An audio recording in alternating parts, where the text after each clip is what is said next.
মা, ওই রাস্তার মধ্যে দাঁড়া দাঁড়া কাঁদতেছিল, আর রাস্তার মানুষজন খুবই উত্তক্ত করতেছিল। বাপ মা নাই, মামা বাড়ির বড় হইছে। এই মা মায়ের টুনটুনির আজকে বাড়িতে বাড়িতে দিছে। কি নাম কইলি? টুনটুনি? টুনটুনি কি একটা মায়ের নাম হইল? আয় ভাইয়া, তোমার মামা মামি কি তোমার একটা ভালো নাম দিতে পারে নাই? আর তুই এই মায়ের এখানে আসছিস কেন? ওর তো যাওয়ার আর কোনো জায়গা নাই। ওই যে তোর কাছে সব কথা সত্য কইতাছে, তার কি কোনো প্রমাণ আছে? আজকাল বাজারে তো কত ঠক বাটপার বাড়িয়েছে। আমি যাই। না না, তুমি থাকো থাকো, দাও দাও। মা, বুঝছি, এই মাইয়া থাকবো কই? সেটার একটা ব্যবস্থা হয়ে যাবে। ব্যবস্থাটা কি করবি সেটাই তো জানতে চাই। সারা বাড়িতে ঘরই তো আছে দুইটা, একটার মধ্যে আমি আর তোর বাপ থাকি, আর একটার মধ্যে তুই থাকো। আর তুই কি এমন একটা সমস্ত মাইয়ারা তোর ঘরে রাখবি? ভালো কথা কইছো তো, ও তো আমার রুমেই থাকতে পারে। তখন আমি টিভি রুমে থাকুম। আচ্ছা ঠিক আছে, আমি তোর বাপের লগে কথা কইলি, তারপরে বুঝবো। চিন্তা করো না, একটা ব্যবস্থা হইব। বসো, তুমি বসো।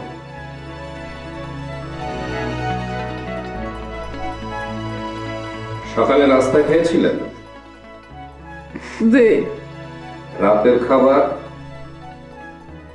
যে রাতে নিশ্চয়ই ভালো ঘুমও হয়েছে। যে স্যার। Good, very. আপনার বাড়ির বউকে খুঁজে পাওয়া যাচ্ছে না, অথচ আপনারা সবাই খাচ্ছেন, দাচ্ছেন, ঘুমাচ্ছেন, সবকিছু করছেন।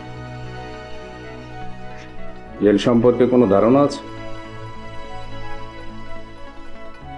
ধারণা আছে জেল সম্পর্কে? যে না, আমাকে কোনো দোষ নাই।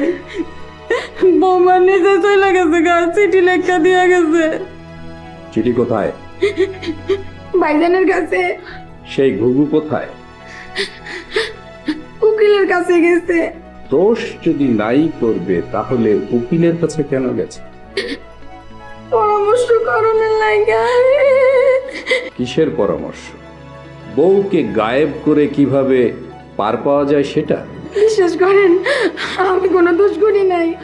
আমি আমার শ্বশুর বাড়িতে মুখ দেখাবো কেমনে মা?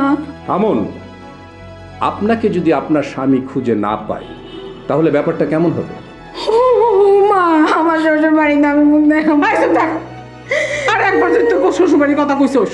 একটা অনাথ মেয়ে আপনাদের বাড়িতে আশ্রয় নিয়েছে, তাকে খুঁজে পাওয়া যাচ্ছে না, তার প্রতি আপনাদের কোনো দায়িত্ব নেই? আপনারা দিব্যি ঘরে বসে খাচ্ছেন, দাচ্ছেন, ঘুমাচ্ছেন। বাহ! ওই ঘুঘু আসলে থানায় যেতে বলবেন, আর ততক্ষণে যা খাবার যতটুকু ঘুমানোর ঘুমিয়ে নেবেন, ঠিক আছে?